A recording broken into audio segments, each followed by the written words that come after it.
Alvarez sprawled in the hollow of the ravine where the earth curled in on itself, a depression shaped by years of weather and neglect. Dust clung to his skin in thin layers, threading into the seams of torn fabric and the sticky edges of wounds.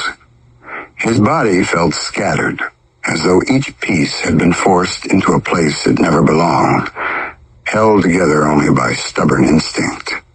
Ribs throbbed irregularly, pulses flickering like faulty wiring, and his legs lay askew with angles that suggested a kind of damage beyond simple injury.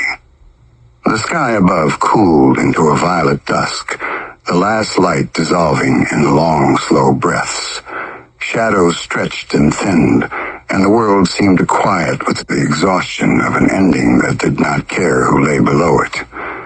The wind drifted down the slope only in hesitant sighs, brushing past Alvarez and carrying with it the sharp scent of petroleum. Somewhere near him, a thin thread of gasoline glimmered, catching the fading light in faint sparks. Every inhale burned. Air scraped his throat, dragging the metallic taste of blood along with it, mixing with the harsher tang of fuel.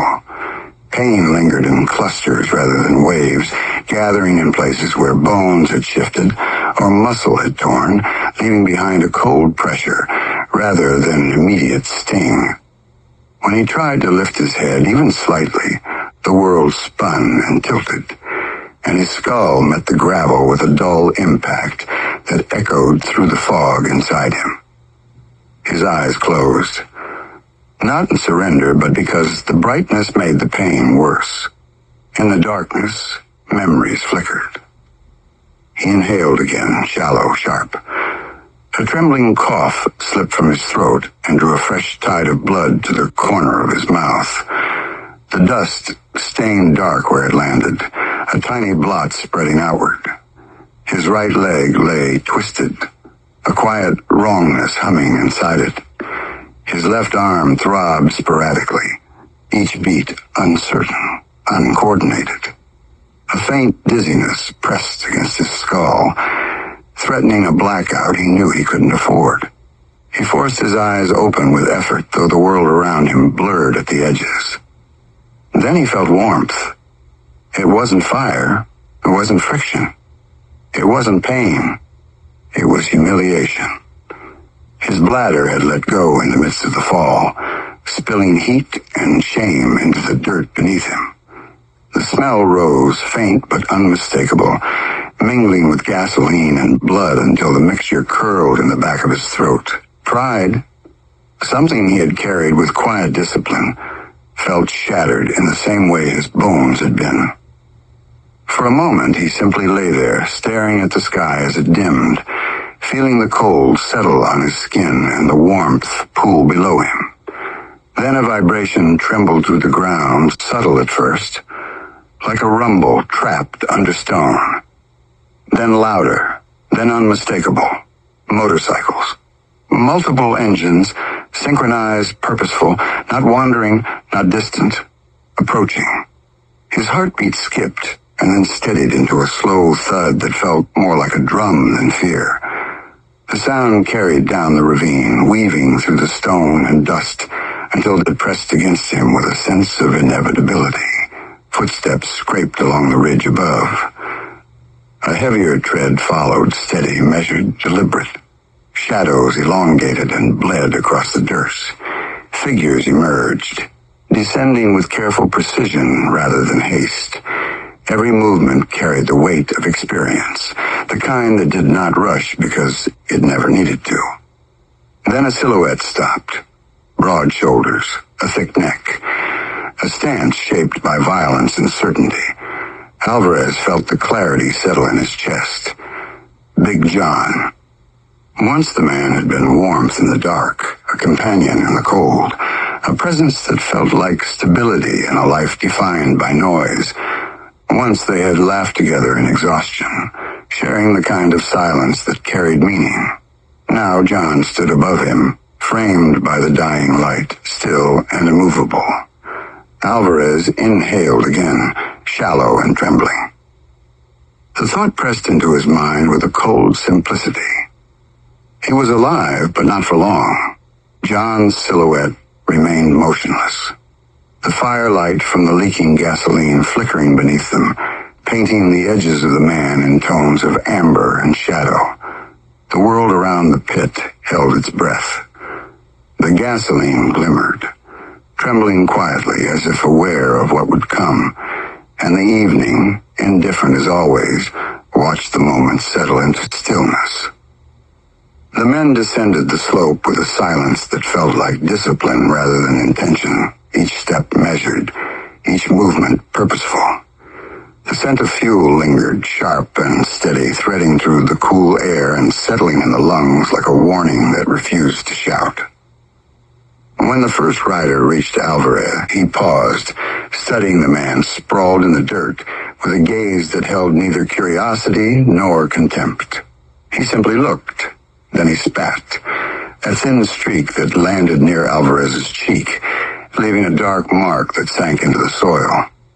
Another rider followed, his expression blank, his eyes wandering for a moment over the ravine before returning to the broken figure below. A third man knelt, unzipped, and let a warm flow of piss spill over Alvarez's body. The liquid spread outward, soaking into the dust in a slow bloom. The smell rose in a quiet plume, mingling with fuel until the atmosphere tightened with a harsh sweetness. No one spoke. The action carried its own meaning, a gesture that demanded no commentary. "Rat," someone murmured. Not with malice, but with the simple certainty of a conclusion. Alvarez felt the words settle around him like cold residue. His eyes widened with panic. His breath pulled from his chest in shallow fragments, each one uncertain, fragile. Then the men stepped back. Big John moved forward.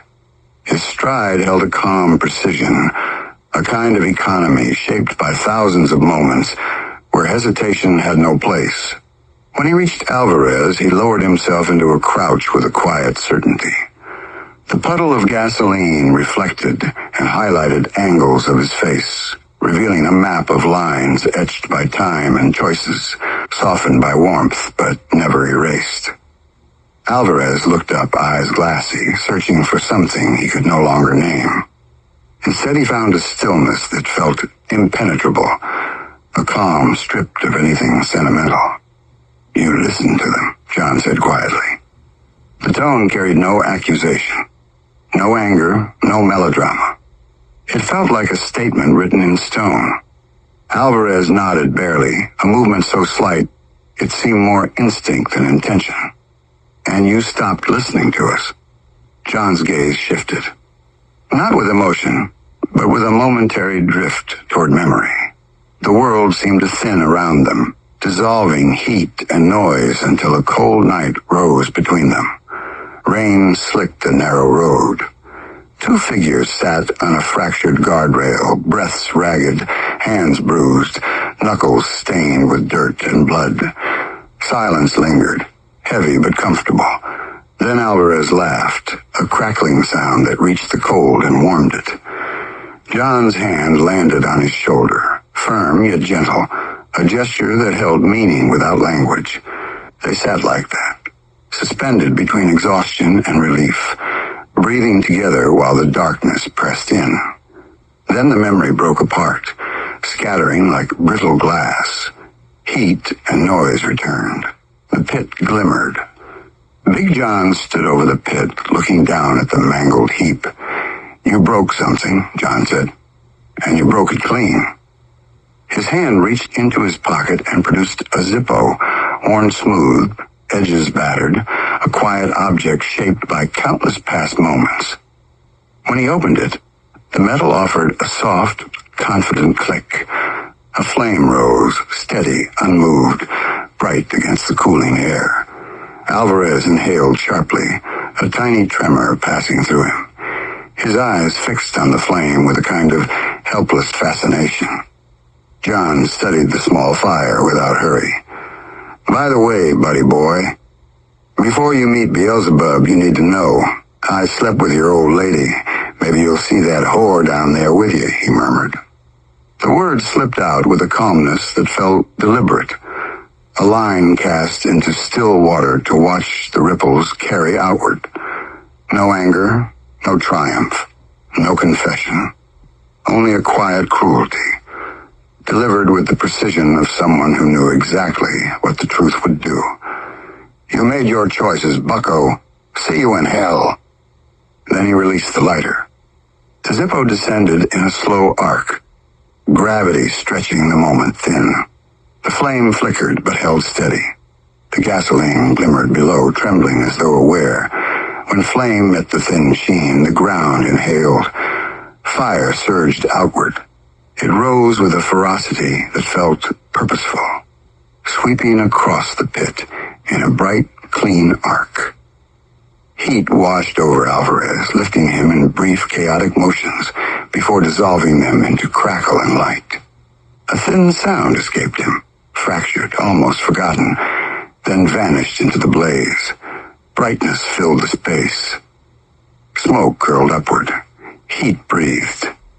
Big John watched above, unmoving, the fire painting his features until the shape at the center softened, blurred, and finally disappeared altogether. Around him, the men exhaled. Then the laughter began. Low at first, a rumble in the throat, then rising, then weaving together, sharp, dry, relentless, the sound of animals satisfied after a kill, a chorus shaped by instinct rather than thought. The fire faded, losing its edges, settling into a warm hush. Shadows lengthened and softened. And in the quiet after the laughter, where heat still lingered and smoke curled like something remembering a story, a thought drifted through the cooling air. Betrayals echo long after the flames die. 2 weeks before the ravine, before the heat and the broken body and the silence that pressed against him, Alvarez sat in a room that smelled of old coffee and cold, fluorescent light. The interrogation chamber held a kind of tension that felt engineered rather than accidental, a pressure built into the angles of the walls and the hum of the bulbs overhead. The officers across from him looked like men who had been waiting far too long for answers. Men who had forgotten the difference between patience and frustration, and who wore both like armor. Alvarez sat with his shoulders squared, his hands resting on the table, as though he'd been carved into that posture. But the stillness wasn't calm, it was a defense, a thin layer of control stretched over something unstable. Questions came in a rhythm that never allowed him to settle, short, sharp, relentlessly repetitive. They wanted a name, a place, a moment, a detail, something he could offer that would collapse the whole structure of their case into something clean and usable. He gave them nothing but careful statements, measured responses, and a silence that made them restless.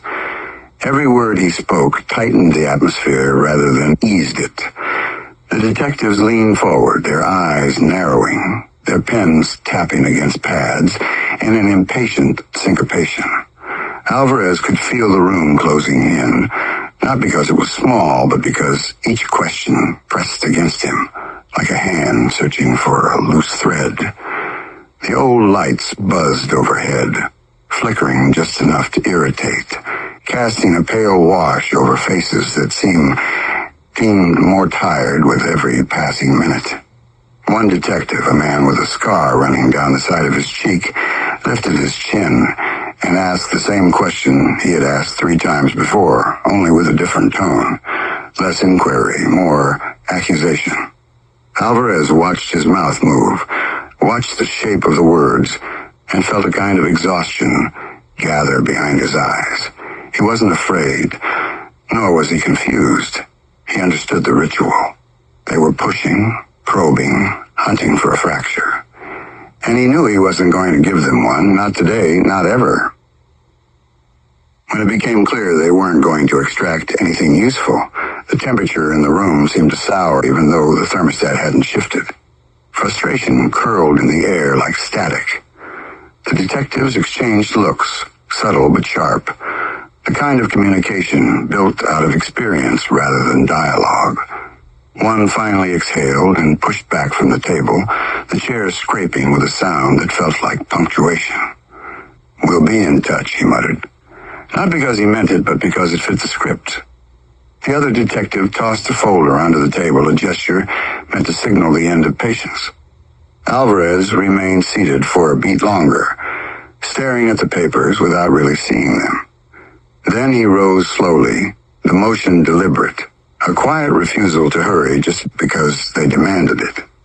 The room seemed to sigh as he stepped toward the door, relieved to have his presence removed. Outside, the evening wore a heavy muted blue, the kind of color that drapes itself over buildings and drains noise from the edges of a city. The air cooled as it slipped between structures, brushing his face with a thin chill that teased the sweat from his temple. Alvarez inhaled deeply, drawing the city into his lungs and pushing the stale interrogation room back out. He reached into his pocket and pulled out a cigarette, rolling it between his fingers while streetlights cast long, pale shadows across the pavement. When he lit it, the flame burst alive for a moment before settling into a trembling glow, and he watched it the way a man watches. Something that offers no answers but still carries a quiet ritual. The cigarette burned slowly, the ember trembling, the smoke lifting and folding over itself before disappearing into the darkening sky. Traffic murmured nearby, a steady undertone that felt indifferent, as though the city held no opinion about the man standing outside a precinct with a cigarette and a frustration he couldn't express. Alvarez exhaled, smoke drifting past his cheek, catching the light and scattering like thin silk. For a moment, he let himself soften, let the tension ease just enough to breathe without feeling pinned. The question, the accusations, the waiting, they receded. He watched the smoke curl, watched the ember pulse, watched the world continue in its own rhythm. Then he noticed a stillness across the street, a pocket of shadow where a car sat idling without sound, its outline barely caught by a dim streetlight. The vehicle blended into the darkness so completely it might have been a trick of the eyes, but the interior light flickered just enough to reveal a silhouette leaning forward. The figure held something in his hand, an object with a rectangular certainty. But Alvarez didn't register it immediately. He kept his gaze on the street, on the slow drift of people, the flow of traffic, unaware that his image had just shifted from anonymity to observation. Inside the car, the man lifted the phone with a practiced calm, his posture relaxed yet attentive, his eyes fixed on Alvarez as though he were capturing a frame already scripted in his mind. The cigarette glowed in Alvarez's fingers, the ember bright against the gloom. He inhaled again, unaware, exhaled again, unaware. Then the shutter clicked. A small sound swallowed quickly by the noise of the street, but precise enough to carve a moment into permanence. Alvarez blinked, unsure why the stillness felt heavier now, but the car remained motionless, the silhouette retreating back into shadow. The man lowered the phone, the screen dimming. Then he smiled, not warmly, not cruelly, but with a quiet confidence shaped by intention. He pressed send, and the screen went dark. 2. Alvarez stepped into the bar like a